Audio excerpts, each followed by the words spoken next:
You're listening to Mr. Radio, and I'm your host, Marshall. Nick's Boogie to Nowhere, the last track on Ululation 2, Play It Loud, a recording session that never made it to vinyl but featured some very prominent musicians, including today's guest, the soprano and alto sax player for this session, who has had a colorful and eclectic career as a woodwind player, playing across genre lines in varied venues around the globe. He has played jazz in Romania, Central and South America, Los Angeles, New York City, Africa, Europe, and Canada, blues clubs across the U.S., contemporary party music from Singapore to Barbados, classical music in the Big Apple, and he has shared the stage with such legends in entertainment as Blood, Sweat, and Tears, Passenger, Leonard Cohen, the New York Philharmonic, Bette Midler, Patti Page, The Temptations, Lou Rawls, Doc Severinsen, Queen Latifah, and many, many more. It is my honor and pleasure to introduce today's guest, Paul Ostermayer. Welcome to our show, Paul. Thank you, Marshall. As I mentioned in the opening there, Nick's Boogie to Nowhere, that was produced by John Lee Krasnow, and he was the producer, and he also played baritone sax for Ululation. John often talked about the big band scene in Greenwich Village during the late 80s and early 90s. I know that you collaborated with Bill Ginn and Rick Wald, and early in your career you played with the Nash Hernandez Orchestra. Were you also part of the Greenwich Village big band scene? Oh, not so much. When I was in New York in the late 80s, early 90s, I don't know. I think most of the big band playing I did was in rehearsal bands. So they weren't actually gigs, but it's like the band was always rehearsing for a gig, you know?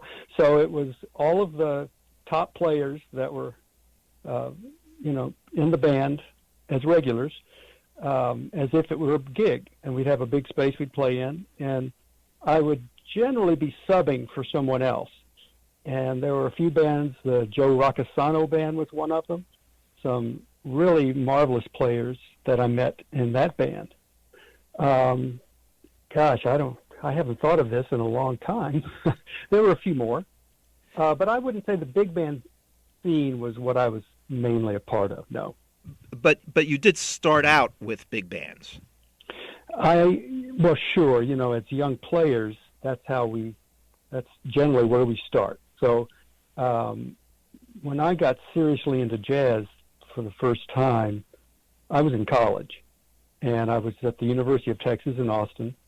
The jazz ensemble was directed by a man named Dick Goodwin, who since moved on to South Carolina in Columbia, and he was such a great guy and great mentor to me, and he really is responsible for me making a career in music. He told me that he thought I had what it took to succeed, and that's all I needed to hear. So I played in the big band at University of Texas. That was my first experience with jazz, and yeah, as you say, early on, that is exactly the kind of experience I had. Well, I'm just curious about what a big band really is. Is it the same as the big bands in the early 1900s?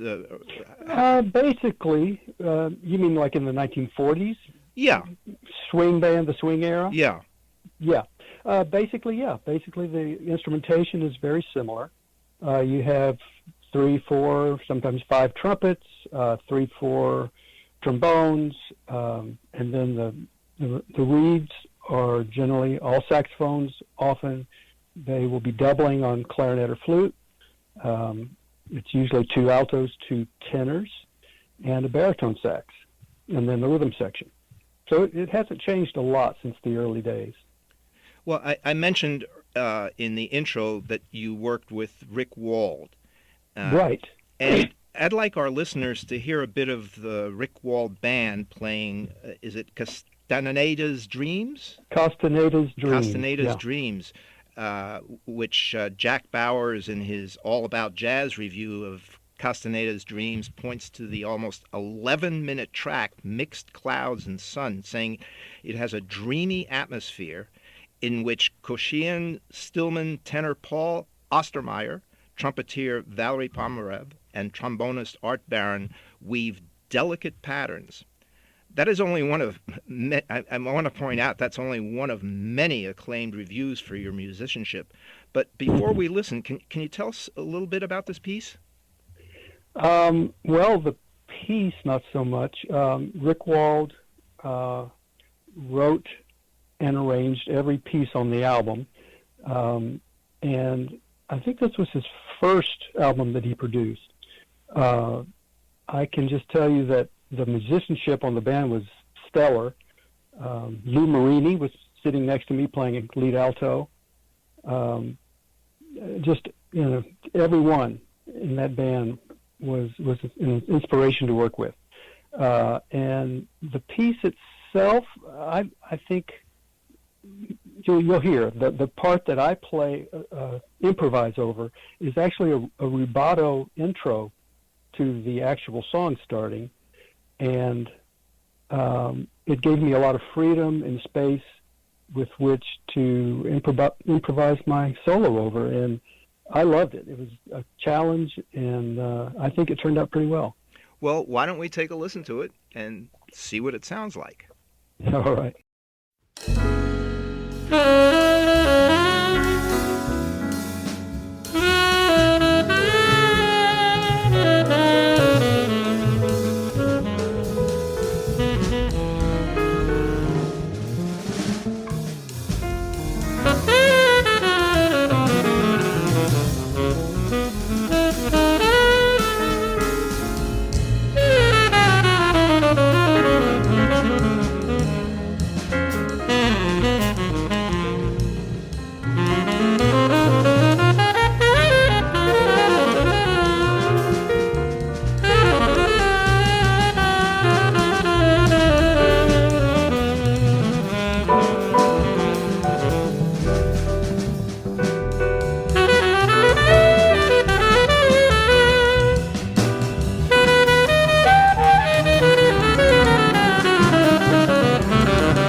Well, I definitely agree that you were weaving some very delicate patterns there.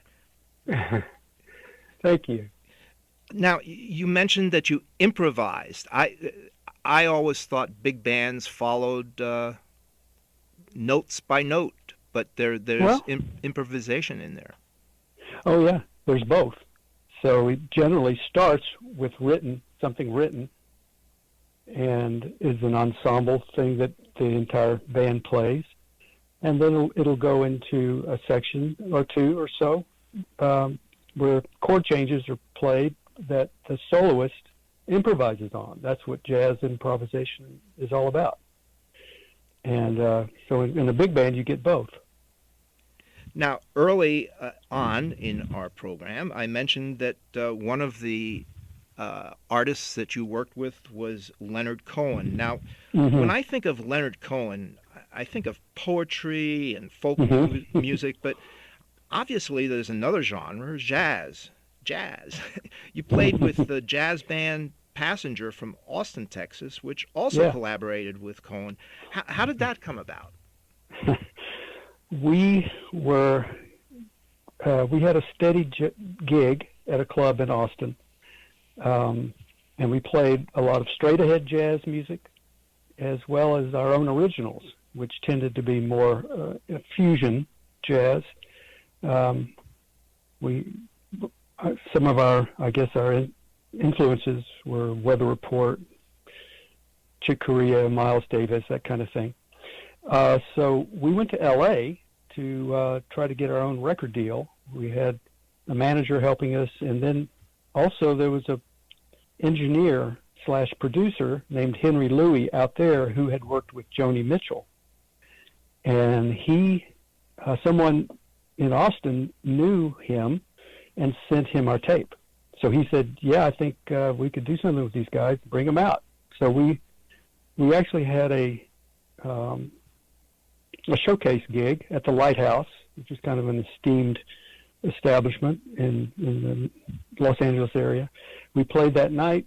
Long story short, we were heard by some people, and we ended up playing several gigs in Los Angeles, but it was Henry Louie that hooked us up with Leonard Cohen, because Henry was going to be working with Leonard on his upcoming album, and they were about to get started on it, or maybe they had already started, I'm not sure.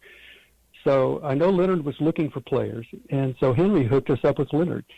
We had been not just a jazz band, but we also recorded. We were in the recording studio a lot, working on other people's music, on commercials. The band was good at all styles of music, and so we fit right in with Leonard. He liked us. We loved him. It ended up being a match made in heaven. There are a couple of there's one live album of that group from that next tour we did back in 1979. Now, you played at Buffalo Grill. Where was that? That's in Austin, Texas. That's in Austin. Why don't we listen to Passenger playing at Buffalo Grill, and they're playing One Note Samba. Can you tell us a little bit about that before we start it? Well, that was back 1980. That was after we had already started playing with Leonard. And we were still a pretty young band, all in our 20s still. And a lot of energy in the band, you'll hear that, and a lot of expertise. I feel like I was still a work in progress. I still had a long way to go to hone my craft. But I think we did a pretty good job on this. And it was a club that we played often. We always had a big crowd in there. You'll hear they're very, very supportive. All right, let's take a listen to One Note Samba.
You know, I'm sure that people listening to this are going to say, where can I get my hands on that tune? Can you help them out? You know, it's funny. No, it's not available commercially or otherwise. I mean, it's actually kind of a bucket list of mine to put some of this stuff together and make it available. But, you know, as crazy as it sounds, I know so many years have passed by. It just was never done. And, you know, this was just a recording. Someone brought a microphone to a gig. I have tons of this stuff. So it's not really something, I mean, there are bootlegs, and whoever recorded it perhaps has shared it with people, you know. But I guess it's not so easy to answer your question in a way that would satisfy anyone that wants to hear this. Well, all right. So they in the future, perhaps. Yes. Okay. So they can't get a copy of that, but you have other work that they can get a copy of. How will they do that? Well, you know, there's the Leonard Cohen stuff that I recommend. It's not that kind of jazz, but it's very high quality, and he is an amazing poet, singer, just person. For people that don't know him, you probably have heard his song Hallelujah. That has been covered and used in movies and TV a lot. I'm sure you've heard that. And all of his music is just astounding.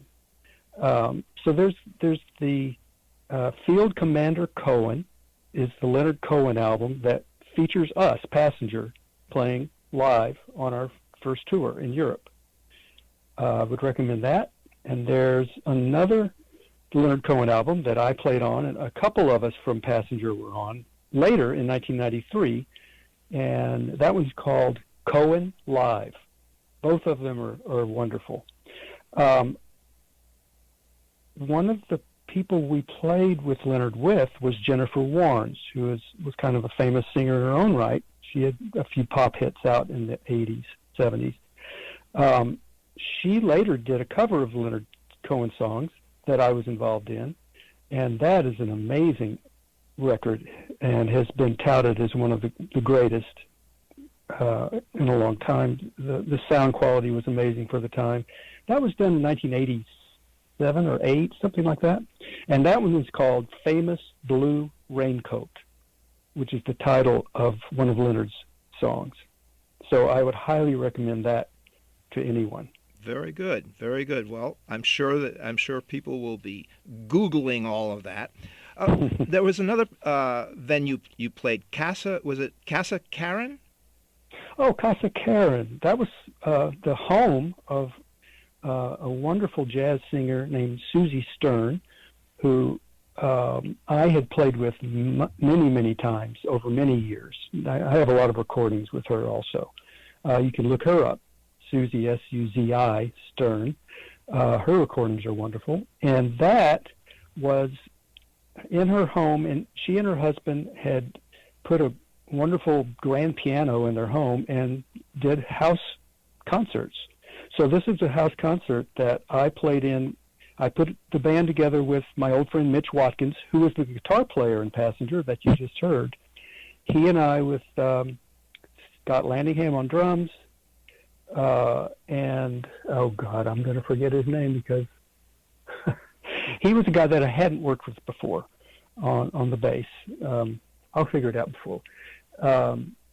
This was in her house, and it was a house concert, and it was a song written by jazz saxophonist Bob Berg, and I always loved the song, and so we worked it up, and so this is basically the video, the audio from a video that my brother took of that concert.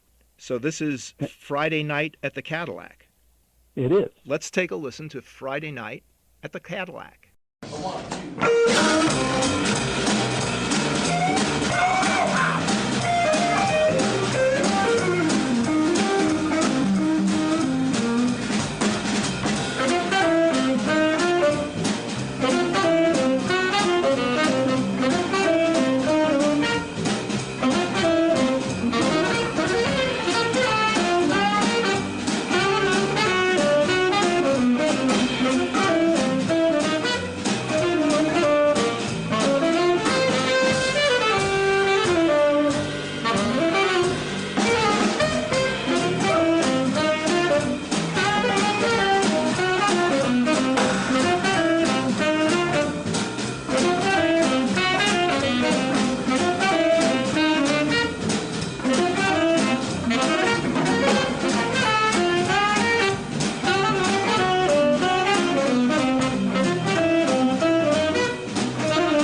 Friday night at the Cadillac.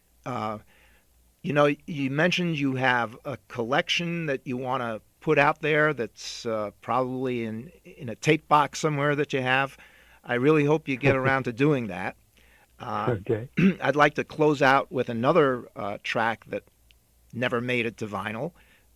As far as I know, it only made it to my cassette tape. And that's, again, with Ululation. And in 30 seconds or less, how did you meet John? How'd you get involved with this band? We all were practicing in practice rooms at Charles Colin Publishing on West 53rd Street, and that's how we all met. Well, let's end up with Nick's Boogie to Nowhere, but before we do, I want to say it has been a pleasure speaking with you, and I hope to hear more of your music in the near future. Well, the pleasure's mine, Marshall. Let me say quickly, the bass player on that last thing was Pat Harris. And then go to SusieStern.com, and the two albums of hers that I play a lot of jazz on are Inside Stories and 7 Stars. We will do that. Thanks again. Thank you. And Marshall. have this was fun. Great rest of the year. Thanks. You've been listening to Mr. Radio, and I'm your host, Marshall. Be sure to tune in next week for another episode of Mr. Radio.